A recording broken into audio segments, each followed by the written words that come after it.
Pero todavía no le pedí a Pedro que lea un pasaje y le voy a pedir a ustedes que le presten atención porque les voy a hacer una pregunta. Él va a leer el Salmo 80, 4 versículos del Salmo 80, pero todos si quieren vamos a buscar en Juan capítulo 15. Voy a avisarme Esteban cuando arranquemos. Muy bien.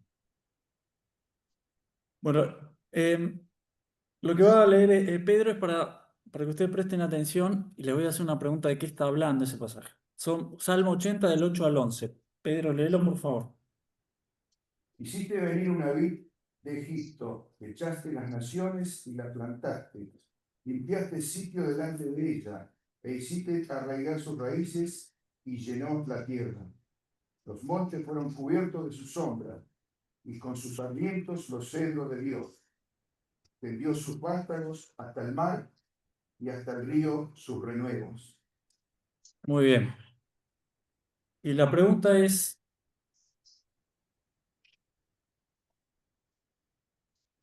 la pregunta es, ¿de qué?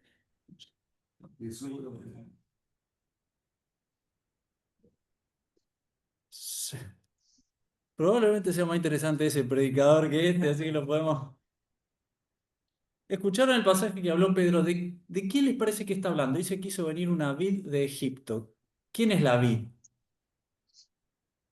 ¿Escucharon?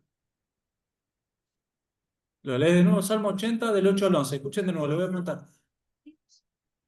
Del 8 al 11. Ahí va, Pedro, escuchen que le voy a preguntar eso. ¿De quién es la vid? Porque evidentemente una vid, ¿saben lo que es? Una planta de uva, ¿no? Y no la... A ver, ¿de qué está hablando? Es simbólico. Vamos. Hiciste venir una vid de Egipto, echaste las naciones y las plantaste, limpiaste sitio delante de ella, e hiciste arraigar sus raíces y llenó la tierra. Los montes fueron cubiertos de su sombra, y con sus sarmientos los cedros de Dios. Extendió su vástago hasta el mar y hasta el río sus renuevos. ¿De quién está hablando? ¿Quién es la vid?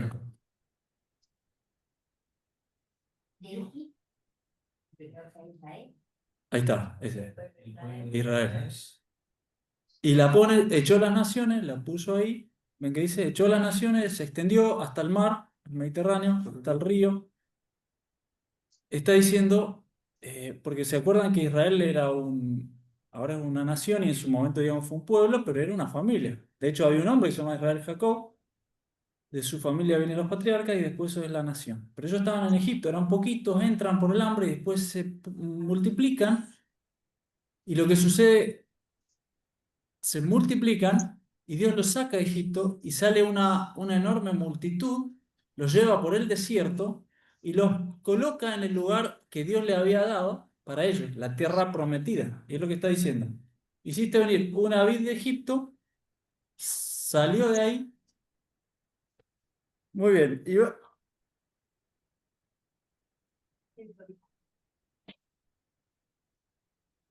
Estamos teniendo un problema técnico aquí, pero eso lo vamos a resolver. Lo que quería decir al mencionar esto es que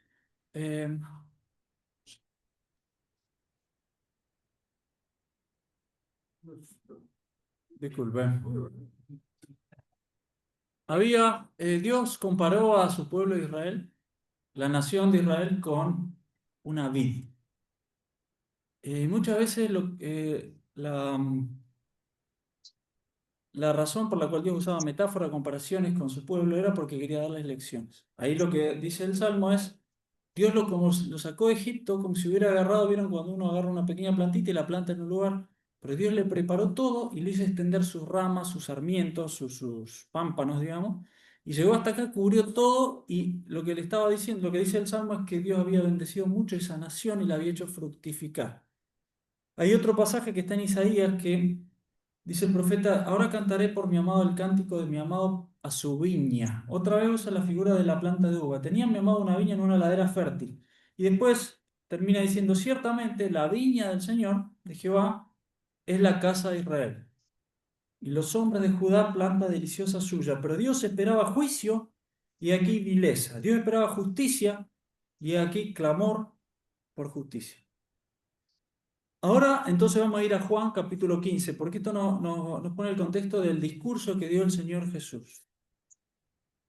Muchas veces el pueblo de Dios, que Dios lo había preparado, que le había dado un lugar, lo había hecho crecer como una planta, le había dado un lugar especial, le esperaba que fuera un pueblo justo, un pueblo obediente, unas familias y una nación que hiciera las cosas bien, pero se corrompieron. Teniendo la palabra de Dios, despreciaron a Dios. Pudiendo hacer las cosas correctamente, hicieron cualquier cosa y Dios les denuncia y le dice, ustedes son como una planta de uva, como una vid que da uvas agrias, que en vez de hacer lo bueno, hacen lo malo. Les hice de todo. Si uno lee más estos pasajes, es como que dice, Dios le limpió el terreno, les puso un vallado para protegerlo. Todo lo que hacía un labrador por su viña, lo hizo Dios por su pueblo.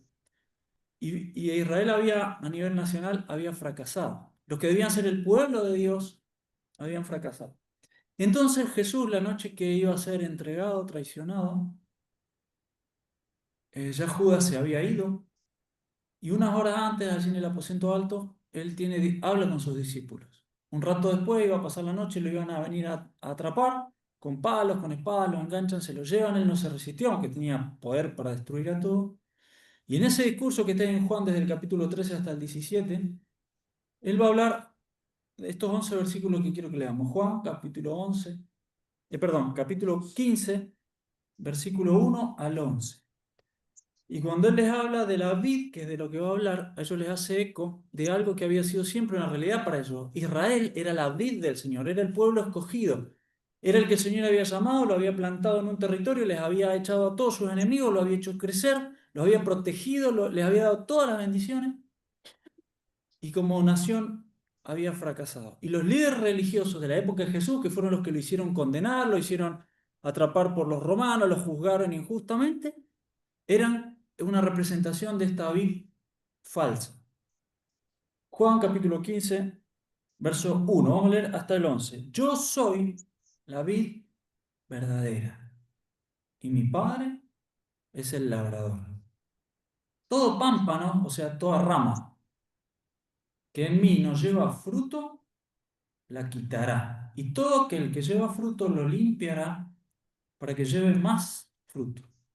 Ya vosotros, le está hablando a los discípulos, Judas se había ido, quedaba el grupito de los fieles de sus discípulos, ya vosotros estáis limpios por la palabra que les he hablado. Permaneced en mí y yo en vosotros. Como el pámpano, o sea, la rama. No puede llevar fruto sino por sí mismo, si no permanece en la vid, o sea, en el tronco de la parra de la vid. Así tampoco vosotros, si no permanecéis en mí. Yo soy la vid, vosotros los pámpanos. El que permanece en mí y yo en él, este lleva mucho fruto, porque separados de mí, nada podéis hacer. El que en mí no permanece, será echado fuera como pámpano y se secará. Y los recogen, eso es lo que se hace con las ramas de la parra que están secas, los recogen, los echan en el fuego y arden. Pero si permanecéis en mí y mis palabras permanecen en vosotros, pedid todo lo que queréis y os será hecho. En esto es glorificado mi Padre, en que llevéis mucho fruto y seáis así mis discípulos. Como el Padre me ha amado, así también yo a ustedes los he amado. Permaneced en mi amor. Si guardareis mis mandamientos, permaneceréis en mi amor, así como yo he guardado los mandamientos de mi Padre y permanezco en su amor. Estas cosas os he hablado para que mi gozo esté en vosotros y vuestro gozo sea cumplido. Quiero frenar ahí. Miren, este ha sido durante una buena cantidad de tiempo un pasaje en el que he estado meditando. Me choqué con este pasaje, lo he leído un montón de veces. Cualquiera que haga tiempo que está en la iglesia y que lea la Biblia en su casa, seguramente he leído Juan 15 muchas veces. Yo volví a leer en mis lecturas regulares Juan, va a venir con los evangelios, llegué a Juan, y llegué aquí como muchas veces y me trabé, podríamos decir, me frené. Y hace mucho tiempo que le estoy dando vueltas, no sé cuántas veces lo he leído, y al leer cada texto, al volver a meditar, he encontrado tanta riqueza, seguro mucho más de la que pudiera transmitir, pero quería compartir hoy con ustedes algunos pensamientos. Algunas son solo observaciones, pero el solo observar lo que Dios ha dejado escrito ilumina el alma y transforma. Y también han sido reflexiones de enseñanza, pero también de autoexamen. Yo tengo anotadas acá un montón de reflexiones más de las que puedo compartir hoy y algunas preguntas. Preguntas para mí primero, pero quisiera compartir con ustedes que puedan ser preguntas para ustedes también, para nosotros, de lo que nos hace pensar. Eh, y seguramente hay tanto más que se pueda sacar de esto. Lo primero que dice el texto es que el Señor es la vid verdadera y todo el pasaje habla de que el verdadero soy yo, dijo Jesús. Entonces a los discípulos les hacía eco esto. Israel era la vid, pero terminó siendo agria, terminó fallándole a Dios. Pero Él les está diciendo, ahora soy yo el verdadero. Lo que Dios está haciendo, que Dios está como el labrador, lo que Dios está haciendo está en relación conmigo. O Jesús era un lunático con delirio de grandeza que se puso en el centro y le dijo, acá lo importante soy yo, o realmente era Dios hecho hombre y la única manera en que los discípulos, y luego por extensión, al avanzar el tiempo desde aquella tremenda noche, la noche de la crucifixión, la anterior a la crucifixión, hasta hoy, ha venido siendo esta verdad lo que nos alcanza a todos. Para ellos y para nosotros, el centro. Lo que Dios quiere para vos, y por eso ahí va una reflexión personal para vos, pero para mí también. Si algo Dios quiere con vos, lo quiere en relación con Jesucristo. Lo que le va a decir, lo hemos leído. Si ustedes quieren tener fruto, si ustedes quieren estar bien con Dios, si ustedes quieren que Dios escuche su oración, si ustedes quieren tener la alegría de Dios en ustedes, si ustedes quieren permanecer en el amor de Dios, tienen que estar unidos a mí. La vida que Dios quiere para el ser humano hoy, lo que Dios tiene para el cristiano, tiene que ver con estar relacionado con Jesucristo. No funciona de otra manera. No funciona la religión evangélica, no funciona que uno acomode ciertas cosas, no funciona que uno ofrende y le pida a Dios. Lo que Dios quiere para vos y para mí está en relación con Jesucristo. O estamos unidos a Jesucristo o somos un pámpano desconectado. Somos una rama que no lleva fruto. Y el Señor, con la autoridad divina que tenía, porque era Dios hecho hombre, lo dijo así. Y para algunas personas, como los líderes religiosos que eran creyentes falsos de esa época, esto era una blasfemia. Lo quisieron apedrear un montón de veces y finalmente, cuando él se dejó, lo capturaron y lo hicieron crucificar. Pero lo quisieron hacer muchas veces porque decían, ¿quién es este que se pone en ese lugar tan central? Lo que Dios quiere con vos y conmigo hoy también tiene que ser en relación con Cristo. Entonces, si nosotros no estamos bien en comunión con Jesucristo, no estamos bien con Dios. Entonces el Señor dice, yo soy la vid verdadera. Yo soy aquel por quien el fruto para Dios se da de verdad. Dios había preparado un pueblo para que por medio de ese pueblo viniera a nacer el Mesías Jesús. Ese pueblo, aunque algunas veces anduvo mal, a nivel general rechazó al Señor. Por eso también fue temporalmente desechado Israel y recibió tanto castigo.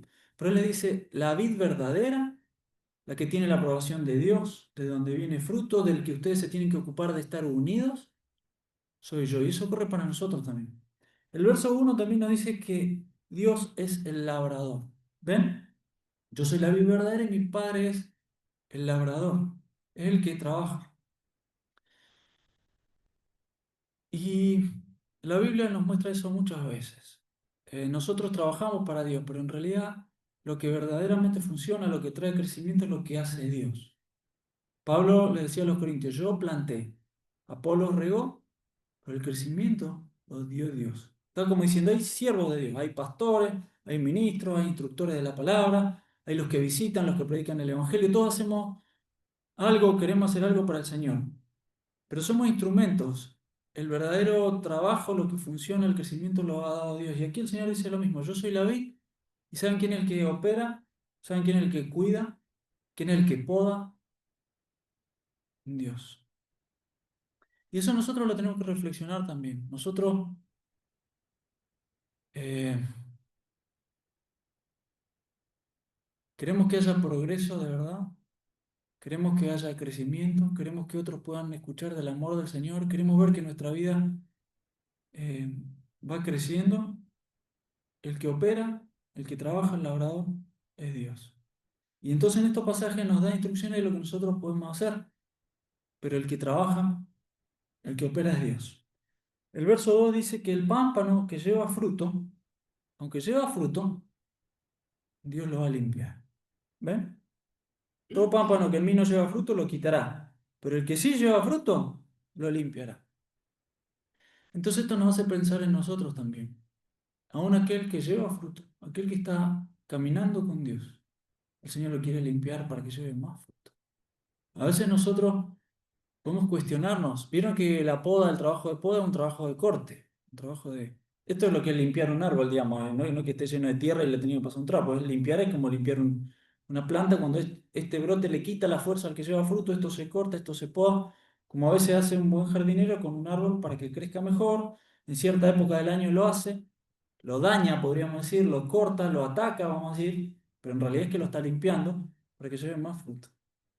Esto me hacía reflexionar a mí. Aún el pámpano, aún la rama que lleva fruto para Dios, la limpiará, porque Dios quiere que lleve más fruto. Entonces quizá uno puede estar experimentando en su vida una poda, un momento de dificultad. Quizá uno aquí piensa que está bien y Dios permite una prueba que es como que te pisa en el callo, mete el dedo en la llaga, algo me pasa. Y uno se puede cuestionar, pero ¿significa que Dios no está de acuerdo conmigo? Bueno, está bien que uno haga esa evaluación, pero que uno le toque a veces pasar un periodo de poda, de limpieza, no significa que uno no esté llevando fruto, porque dice que aquel que lleva fruto lo limpiará para que lleve más fruto. Fíjense que esta es la idea de Dios. El propósito de Dios es que vos y yo llevemos fruto, pero que llevemos más fruto. Él no se conforma. Dios quiere hacernos subir, elevar la vara, perfeccionarnos. Estamos llevando fruto, gloria a Dios. Pero Dios nos puede limpiar porque Él quiere que llevemos más frutos. El verso 2 y 3 dice que los discípulos ya estaban limpios por la palabra que les había hablado. Dice, el pámpano que no lleva fruto lo va a quitar. Después en el 6 va a hablar de esto, ahora vamos a decir algo. Algunas de esas ramas que estaban, pero que estaban como desconectadas, por eso no llevaban fruto, las iba a quitar. Pero el que llevaba fruto, el que estaba conectado, lo iba a limpiar para que lleve más fruto. Y el verso 3 dice, ustedes ya están limpios por la palabra que les he hablado. Si ustedes miran en la página anterior, ahí en Juan 13, el verso 10, Jesús le está lavando los pies a los discípulos, fue un rato antes nada más, y les dice, el que está lavado, Juan 13:10, no necesita sino lavarse los pies, pues está todo limpio. Y vosotros limpios estáis, aunque no todos. Porque Jesús sabía quién lo iba a entregar, o sea, Judas. Por eso dijo, no estáis limpios todos. Esto había sido un rato antes. El Señor les había dicho, ustedes ya están limpios, pero necesitan la limpieza de todos los días. Acá en el 15:3 le dice, ustedes ya están limpios y esta limpieza fue hecha por la palabra. Entonces cuando uno ve y conecta estas cosas, uno se da cuenta que en la vida del cristiano, que acá está representado como una rama de la vid, hay esta experiencia de que en un momento ocurre un evento de limpieza, pero también que hay un proceso de pequeña limpieza continua. Son dos cosas. La Biblia nos aclara qué es esto. Hay un momento en que las personas entran en contacto con Dios. El momento en que la persona nace de nuevo. Es el momento en que la persona recibe a Cristo. Es el momento en que la persona de estar en sus pecados pasa a estar perdonada. De estar judicialmente en deuda con Dios pasa a estar justificado, declarado inocente ante Dios. De estar camino a la condenación pasa a estar camino a la salvación. De estar desconectado de Cristo pasa a estar conectado a Cristo. Ese es el momento de la conversión, de la salvación.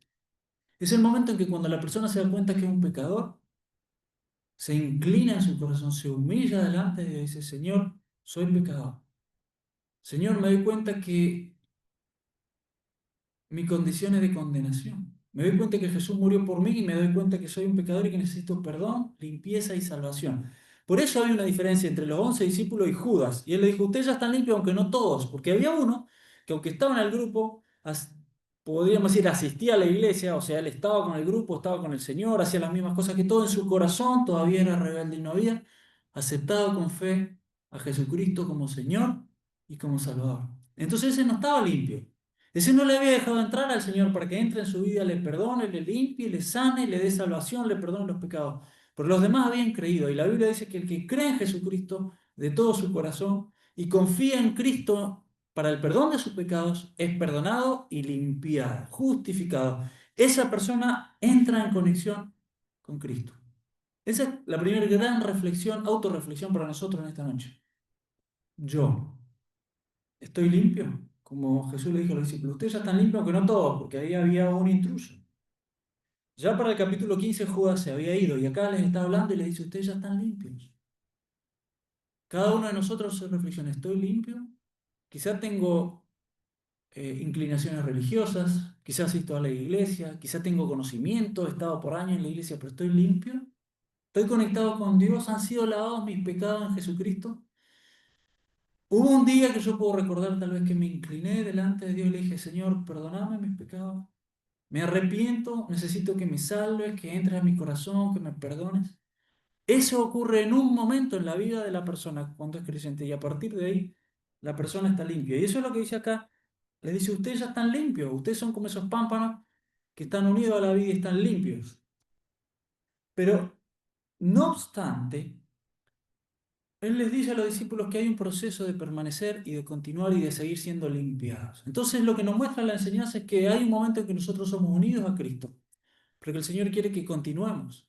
El Señor quiere seguir un proceso de limpieza permanente, aunque estamos unidos vitalmente, aunque la savia de la presencia de Dios fluye por nosotros, porque un día fuimos recibidos y perdonados, Dios quiere limpiarnos. Y si llevamos fruto, Dios va a operar la limpieza, porque Dios quiere que llevemos más fruto. No obstante, este estado de estar ya limpios, se nota en todo este texto que hemos leído una progresión en cuanto al fruto y al permanecer, que indica que esta limpieza, aunque es también un evento, es un proceso. Un día nosotros entramos en contacto con Dios, un día fuimos limpiados para la eternidad en nuestro estado de comunión con Dios, pero en nuestra práctica diaria, en nuestro proceso de santificación, Dios quiere una limpieza continua. El verso 4 introduce el primer mandamiento de todo el pasaje. Si ustedes lo pueden leer varias veces, como me ha pasado a mí en estos días, van a ver que el Señor habla de un tema, salta a otro y después más adelante vuelve al anterior, y salta a otro y vuelve al anterior, como si Él fuera haciendo como una espiral o unos rulos y siempre vuelve a pasar por el mismo lugar, pero más profundo, y da la vuelta y vuelve al mismo tema, pero más profundo, y empieza a conectar todas estas ideas que nos dan enseñanza. El primer mandamiento que el Señor pone acá para los discípulos está en el verso 4 y es permanecer. ¿Qué significa permanecer? ¿Qué es el verbo permanecer? ¿Qué sinónimo hay? ¿Permanecer qué es? Establecer. Estar establecido, quedarse, eso es permanecer. ¿Sí? Yo permanecí toda la hora acá, quieto, me quedé. Entonces le está diciendo, quédense. Le está diciendo, aférrense. Le está diciendo, ese lugar que tienen, consérvenlo. Ahora, es un mandamiento para algo como activo. Permanezcan en mí. Ellos tenían la responsabilidad de obedecer. Permanezcan en un lugar donde habían sido colocados.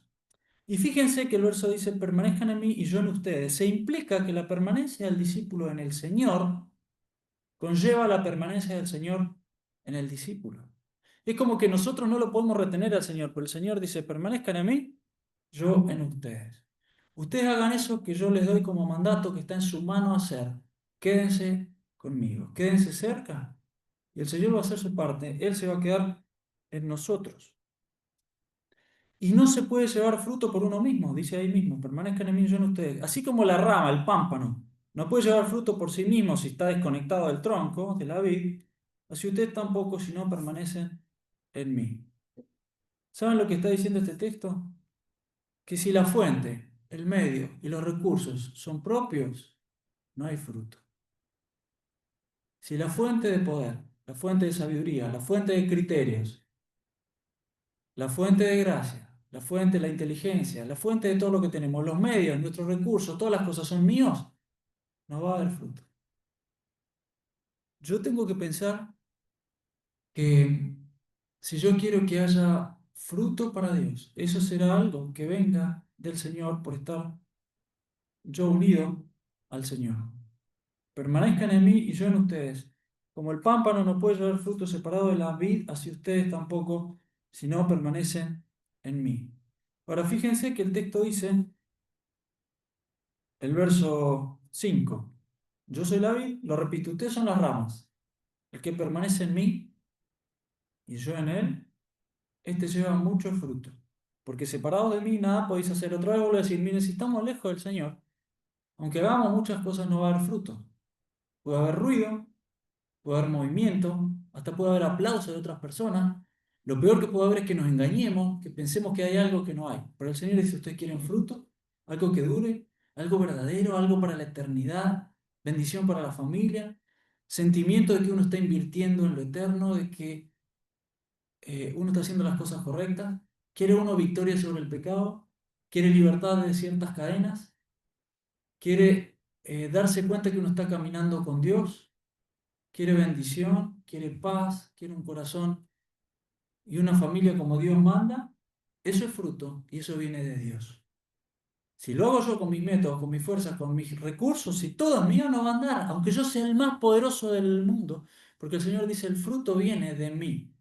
Y entonces quieren fruto, va a venir de mí. Ahora, hay algo curioso acá. Fíjense, la permanencia del discípulo en el Señor, con la consiguiente permanencia recíproca del Señor en el discípulo, implica que va a haber fruto. Lo voy a explicar de nuevo. Porque el texto no está diciendo si permanecen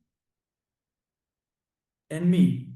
Perdón, el verso 5. El que permanece en mí y yo en él, este entonces va a poder llevar fruto. Lo que está diciendo el texto es que lo va a llevar. La permanencia en el Señor implica que el fruto va a venir. Es una aseveración. El Señor dice, esto va a pasar. Miren, si ustedes se separan no pueden llevar fruto, pero si ustedes se quedan no pueden no llevar fruto.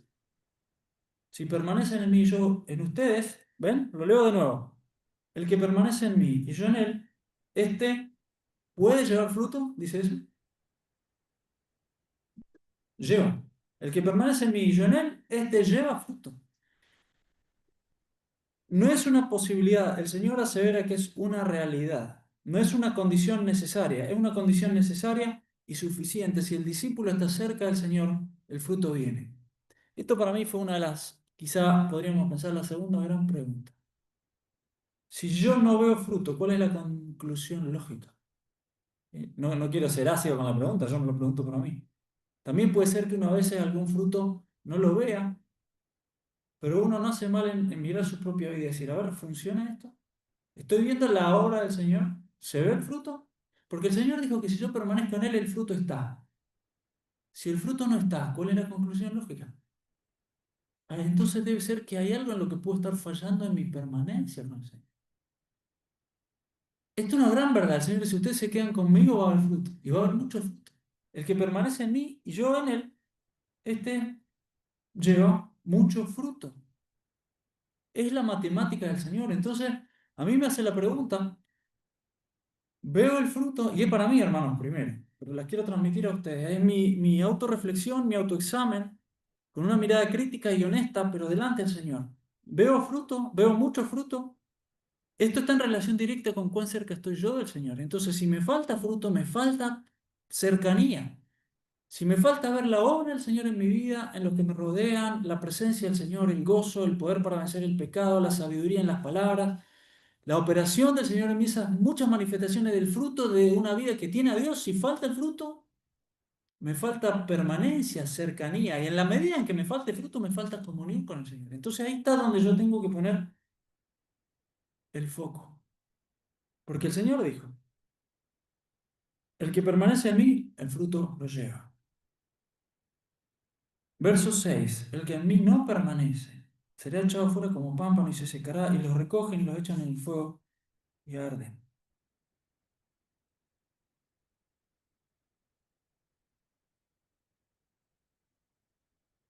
Este es un texto que puede hacernos pensar, y bueno, muchas veces hace pensar a la iglesia. ¿Quiere decir que una persona que se empieza a enfriar, el Señor lo puede cortar, lo va a mandar al fuego del infierno? Miren, toda la Biblia nos ayuda a responder esta pregunta. Hay personas que pueden parecer que son cristianos y no lo son, que son como ramas desconectadas del árbol, entonces no están conectadas, esos se van a ser echados afuera. Quizá este pasaje estaba hablando de los líderes religiosos de la época, ¿no? En Mateo él dice, toda planta que no plantó mi Padre Celestial será desarraigada. Déjenlos, son ciegos guías de ciegos. En el mismo pasaje más adelante el Señor les va a decir, si yo no hubiera venido ni les hubiera hablado, no tendrían pecado. Estos líderes religiosos, si yo no hubiese hecho entre ellos obras que ningún otro ha hecho, no tendrían pecado, pero ahora han visto y han aborrecido al Padre y a mí. Había un gran rechazo de parte de los que debían ser los líderes religiosos, de los que debían ser como la vid de Israel fiel, que habían rechazado al Señor. Y muchos parecían que eran los que estaban con Dios, pero en realidad no estaban con Dios. Y él dice, yo soy la vid verdadera. ¿Se acuerdan cuando habló de los pastores en Juan 10? Todos los que vinieron antes de mí son ladrones, son salteadores, no eran verdaderos pastores. El ladrón viene para hurtar, matar y destruir. Y la casta religiosa de ese momento era así. Él les dijo, estos son ciegos, guías de ciegos. Esos pámpanos que son como plantas que Dios no plantó, que parece que están unidos, pero no están unidos, van a ser sacados y echados fuera. Y hoy, aunque no es la misma condición de esos líderes religiosos, también hay personas que puede ser que estén unidos dentro del seno de la comunidad religiosa, de la comunidad de la iglesia, porque estén desconectados con Dios. Esos, tarde o temprano, si no se ajustan, si no vienen, si no quedan, si no son unidos a la vid, van a ser echados fuera. Esta es una advertencia severa, porque aquel que no tiene la limpieza y la pureza y el perdón del Señor y que no entra en contacto salvador con Jesucristo, finalmente va a terminar echado fuera a la condenación. Pero el Señor le está hablando a aquellos que estaban limpios. Y le dice en el verso 7, si permanecen en mí, mis palabras permanecen en ustedes, no solamente va a haber esto que había dicho antes de fruto, va a haber una cosa más que es un tema que él introduce acá, y que es las peticiones. En el verso 7 se introduce el tema de pedir. Antes se había introducido el tema de estar unido a Dios, de permanecer, del fruto, y ahora el Señor mete un nuevo tema y es pedir. Y dice, si ustedes permanecen unidos a mí, y mis palabras permanecen en ustedes, pidan todo lo que quieran y les será hecho. Hay una progresión creciente en esto, el fruto y la permanencia. Y el Señor, en ese proceso de progresión y de avance, le da una gran importancia a esto que introduce acá, y es que el discípulo pida y que reciba. Vieron que hay veces que las personas se acercan a Dios para pedir, porque necesitan algo. Miren, Dios usa eso, porque hay veces que nuestro corazón se ablanda solamente cuando nos grita fuerte la dificultad, el dolor, la necesidad. Y aunque a veces no es la mejor motivación, Dios lo usa. Pero nos damos cuenta que si nosotros solo pensamos que Dios es como una de esas máquinas que uno le pone eh, un billete y te entrega algo. Ahora, nuestra nena le gusta ir a esas maquinitas, ¿vieron esas que mete y te saca un peluchito? Antes le ponían moneda, ahora le tienen que poner billete. De esas casi nunca sale porque vieron que baja la garrita, agarra el osito y por alguna misteriosa razón se cae el osito y casi nunca saca nada. Pero hay una que tiene unos juguetes así chiquititos y es satisfacción garantizada y te tienen que devolver el dinero. Vos metés un billete y te puede dar uno, dos, tres, cuatro o cinco juguetitos chiquititos así. Como mínimo sacás uno. La alegría que tenía Liz cuando sacó cuatro, una emoción, una cosa de plástico así. Pero le encanta jugar con esa. Entonces, a mí me gusta un poco más ir a esa, digamos, porque por lo menos saca algo, digamos. Bueno, por lo menos se queda como que jugamos algo. Puede ser que uno piense o algunas personas se acerquen a Dios en esa condición. Bueno, Dios algo te va a dar, no será lo mejor, a veces saca de cinco, a veces saca uno, pero Dios no es así. A Dios le interesa a la persona. Dios está trabajando como un labrador en tu corazón y en el mío. Dios quiere algo mucho más que pedir. Pero acá el Señor introduce algo y dice, hay algo que el Señor quiere y es que vos recibas. Pero no cualquier cosa. Él dice, si ustedes permanecen en mí y mis palabras permanecen en ustedes, ¿ven? Está hablando de permanecer, quedarse en el Señor se queda en mí. Pero ahora viene la palabra. Yo permanezco en Él, en obediencia a su palabra, y su palabra se queda en mí. Viene la palabra, entra y yo la puedo recibir o rechazar, la puedo obedecer o expulsar. La palabra la puedo atesorar y me empieza a moldear la vida, ordenó la vida, me cambió la vida la palabra, o yo la rechacé, esto no me gusta, esto sí, esto no. Como cuando a un niño le sirve papa frita y verdura. Esto lo como, esto no lo quiero. Esto sí, esto no. Y nos viene a veces la palabra de Dios así. Nosotros creemos esto sí, esto no. Pero el Señor dice, miren, hay algo que a mí me interesa. Por eso estoy introduciendo el tema. Y es el tema de las peticiones. Yo quiero que ustedes pidan y que todo lo que pidan lo reciban. Miren, el alcance y el poder de esta oración con estas condiciones es tremendo. Es pedir lo que uno quiera y que lo reciba. ¿Vieron cuando la gente casi de manera burlesca o quizá casi blasfema dice, ese tiene el celular de Dios, como que le sale todo? Bueno, el Señor está diciendo algo así, pero por supuesto tiene condiciones y connotaciones, pero está diciendo, yo quiero que mis discípulos pidan y lo que pidan, lo reciban. Pero estas son las condiciones, permanezcan en mí y mis palabras permanezcan en ustedes. Lo que pidan, van a recibir. Las condiciones de semejante poder de petición, ¿cuáles son? Permanecer en el Señor y que sus palabras permanezcan en nosotros. La permanencia del discípulo en el Señor, con la consiguiente permanencia de sus palabras en Él, implica que todo lo que éste quiera pedir le será hecho. ¿Entendemos la implicación? No es una posibilidad, otra vez, es una aseveración. Dios está diciendo, el que permanece en mí y mis palabras permanecen en Él, lo que pida lo va a recibir. No es una condición necesaria, es una condición necesaria y suficiente. Y aquí viene la última reflexión con la que quiero que ya nos vayamos. ¿Cuál es la conclusión lógica si yo no recibo lo que pido?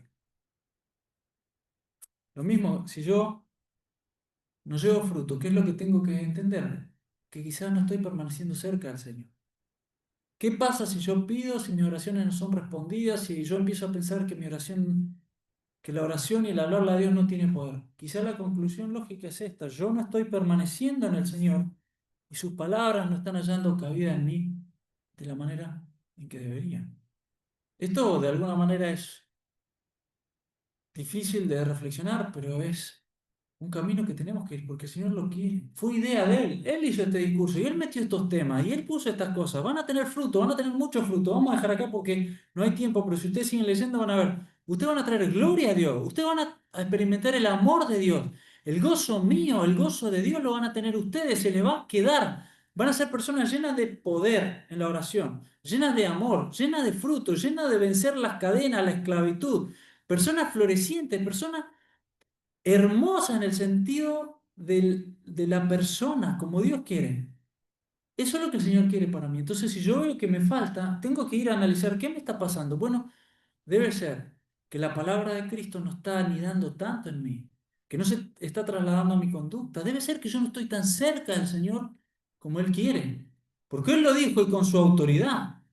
Él dijo, voy a resucitar, resucitó. Él le dijo, Lázaro, arriba. Salió el muerto de la tumba. Él le dijo al mar, cállate. El mar se quedó quieto. Y acá él dijo, si ustedes permanecen en mí, mis palabras permanecen en ustedes, pidan lo que quieran y les será hecho. Si ustedes permanecen en mí, van a tener mucho fruto.